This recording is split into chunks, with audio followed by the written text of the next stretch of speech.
ये भी एरिया हमने A1 लिया था और ये एरिया A2 लिया था, लेकिन हमने क्या कहा A1 equal to A2 equal to A0, let दोनों एरिया हमने इक्वल कंसीडर कर लिया और thermal conductivity K1 and K2। अब देखिए तो यहाँ पर इक्विवेलेंट थर्मल कंडक्टिविटी का क्या फार्मूला हो जाएगा। अब equivalent thermal conductivity K equal to K1 A1 plus K2 A2 divided by K1 plus K2, तो K equal to K1A plus K2A, sorry यहाँ पर A1 प्लस A2 था, A0 divided by A0 plus A0, कितना हो जाएगा K equal to K1 plus K2 divided by 2। Directly numerical objective में ये पूछा जाने वाला क्वेश्चन है।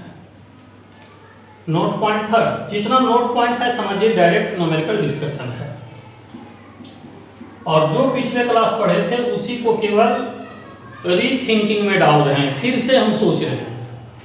अब यहाँ पर आप सोचें कि दो रॉड जब सीरीज में था तो टेम्परेचर ऑफ द जंक्शन कैसे कैलकुलेट करेंगे।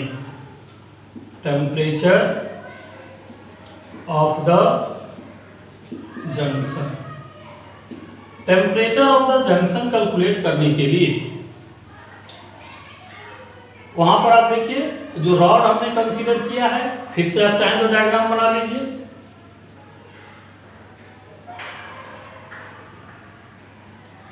ये दो रॉड ले लिया हमने, ये एक का लेंथ L1 और दूसरे का length L2, thermal conductivity K1 और K2, temperature T1 and T2, और ये जो जंक्शन है यही टेम्परेचर हमको कैलकुलेट करना है। टेम्परेचर ऑफ द जंक्शन को हमने T से रिप्रेजेंट किया है, T हमें कैलकुलेट करना है।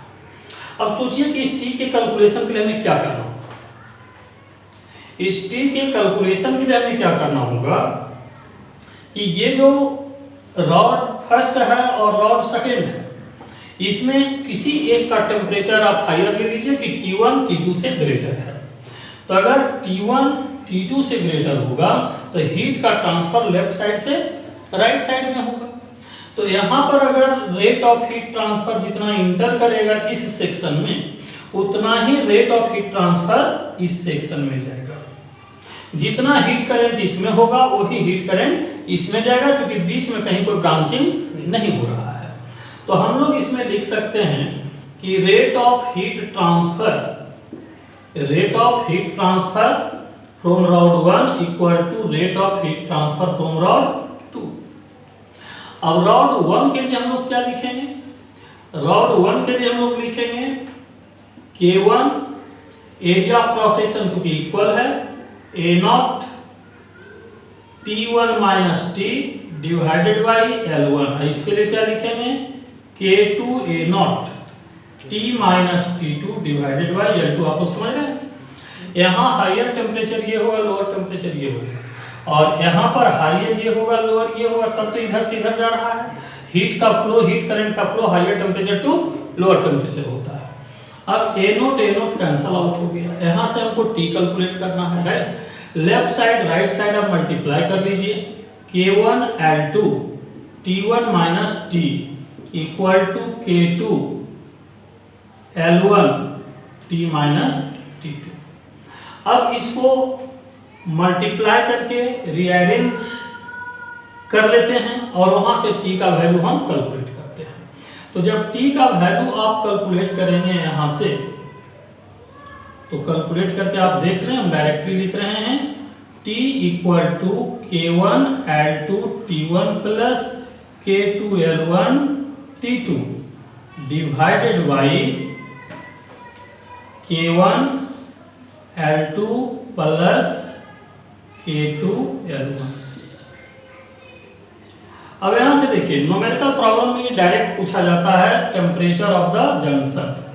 बहुत सारे स्टूडेंट इसको याद भी रखते हैं, आप याद रखिए, आपकी मर्जी, भूल जाइए आपकी मर्जी। क्यों मैंने ऐसा कहा, अगर न्यूमेरिकल डेटा दिया हुआ होता, मान लो ये 100 डिग्री सी दिया हुआ है, ये 0 डिग्री सी दिया हुआ है, लेंथ भी दिया हुआ है, तो हम फॉर्मूला याद ना भी रखें तो एक लाइन अगर ये कॉन्सेप्ट यूज करेंगे तो एक लाइन में ये, अगले लाइन में डायरेक्ट कैलकुलेशन ही हो जाएगा।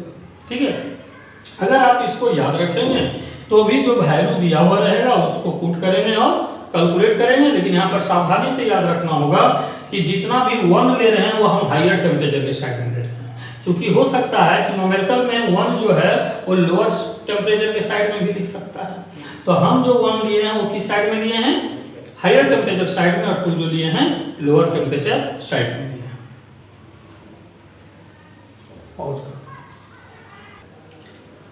Find temperature of the junction, temperature of the junction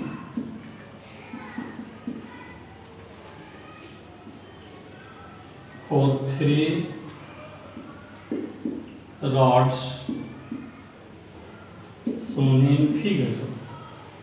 अभी हमने देखा कि 2 रॉड का जंक्शन का टेम्परेचर कैसे कैलकुलेट करेंगे, अगर 3 रॉड्स का रहेगा तब कैसे कैलकुलेट करेंगे। इसमें आप एक रॉड ये कंसीडर कर लीजिए, दूसरा रॉड ये है, तीसरा रॉड ये है। मान लो इसका 1 and T1 equal to 100 degree C पर है, दूसरा एंड इसका T2 equal to 40 degree C पर है। ऐसा तीनों एंड का कुछ भी अलग अलग टेम्परेचर दिया जा सकता है। मान लो ये 10 डिग्री C दिया हुआ है, सबका लेंथ का वैल्यू, थर्मल कंडक्टिविटी का वैल्यू, मान लो कि इसका थर्मल कंडक्टिविटी K0 है, इसका थर्मल कंडक्टिविटी 2 K0 है, इसका थर्मल कंडक्टिविटी 4 K0 है। तीनों रॉड का लेंथ इक्वल भी दे सकता है और इक्वल नहीं भी दे सकता है। हम लोग मान कर चलें कि तीनों रॉड्स का लेंथ और area of cross section same है। L and A are same for 3 rods। तीनों रॉड्स के लिए L और A का वैल्यू क्या है, सेम है। हमें temperature of the junction calculate करना है। मान लो कि यही टेम्परेचर ऑफ द जंक्शन है, इसको हमने थीटा मान लिया। ये हीट का फ्लो कैसे होगा, हीट का फ्लो ये हायर टेम्परेचर है, यहाँ से फ्लो होकर इधर जाएगा, तो जितना करंट यहाँ पर आएगा अभी करंट 2 भाग में डिवाइड होगा, I2 इधर जाएगा, I3 इधर जाएगा। तो जंक्शन पर जितना इनकमिंग करंट है वह टोटल आउटकमिंग करंट के बराबर होगा। इसका मतलब I1 equal to I2 plus I3 हम लोग लिखें, और I1 equal to I2 plus I3 अगर लिखेंगे तो I1 का वैल्यू यहाँ आप यूज कीजिए, क्या लिखेंगे, I1 का मतलब आप लोग समझ रहे हैं, आप चाहें तो यहाँ पर लिख लें QIT from rod first, QIT from rod second plus QIT from rod third. अब सारे वैल्यू को यहाँ पर अगर पुटअप करें तो QIT रॉड फर्स्ट से अगर लिखते हैं तो रॉड फर्स्ट से QIT का value K0 100 minus theta divided by area कितना है, सबका इक्वल है, आप लिखें या ना लिखें आपकी मर्जी। फॉर्मेलिटी के लिए आप चाहें तो लिख सकते हैं यहाँ पर K0 100 minus theta divided by L।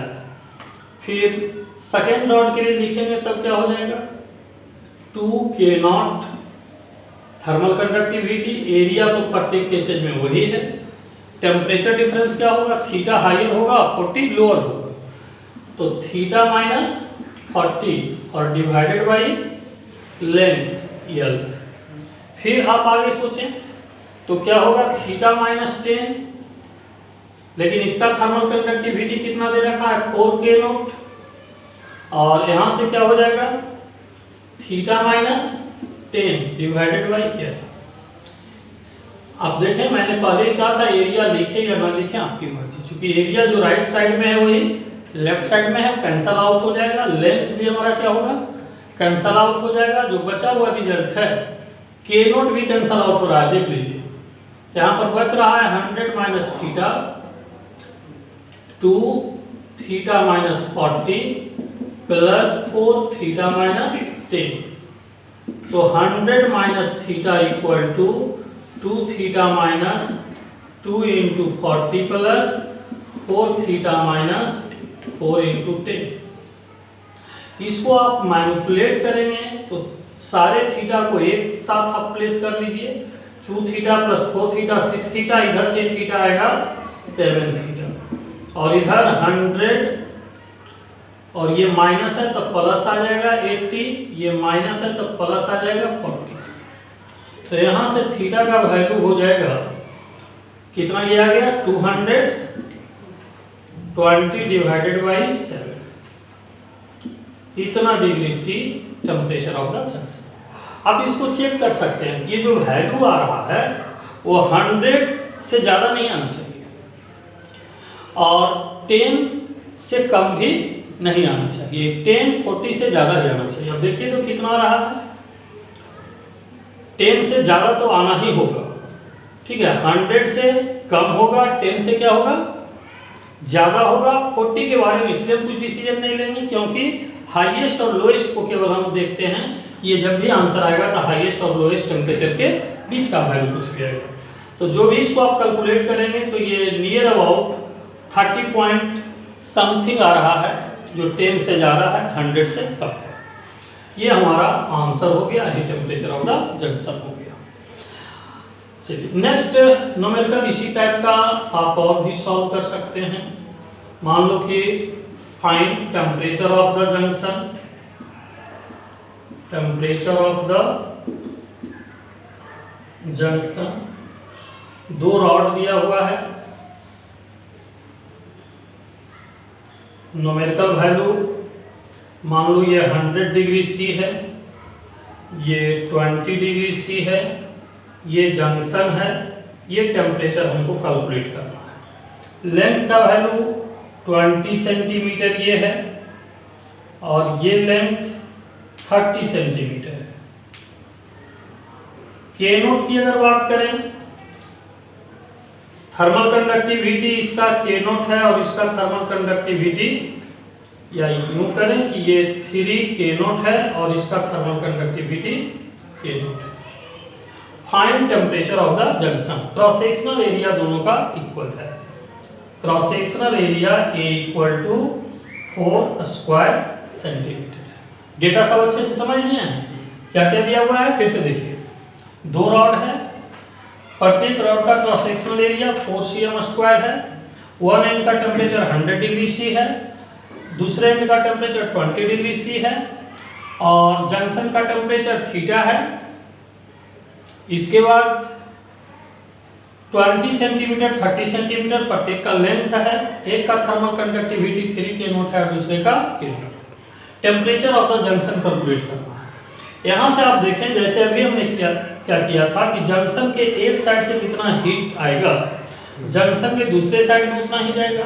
तो incoming heat is equal to outgoing, तो Q/T फर्स्ट रॉड से equal to Q/T second rod से। तो फर्स्ट रॉड से क्या लिखेंगे, 100 माइनस थीटा, थर्मल कंडक्टिविटी 3 के not, area divided by length 20 centimetre. फिर राइट साइड में क्या लिखेंगे, थीटा माइनस 20 थर्मल कंडक्टिविटी के नॉट और एरिया कितना हो जाएगा, जो एरिया वहां लिया वही एरिया यहाँ पर, डिवाइडेड बाई 30। के नॉट ए कैंसल आउट हो गया, 0 से 0 ये कैंसल आउट हो गया। इसको यहाँ से क्रॉस मल्टीप्लाई कर दीजिए, 900 minus theta equal to 2 theta minus 20। ये हो गया 900 minus 9 theta equal to 2 theta minus 40। तो ये हो गया 11 थीटा इक्वल टू 900 प्लस 40 940। तो थीटा इक्वल टू 940 बाई 11। इतना डिग्री सी इसका आंसर है।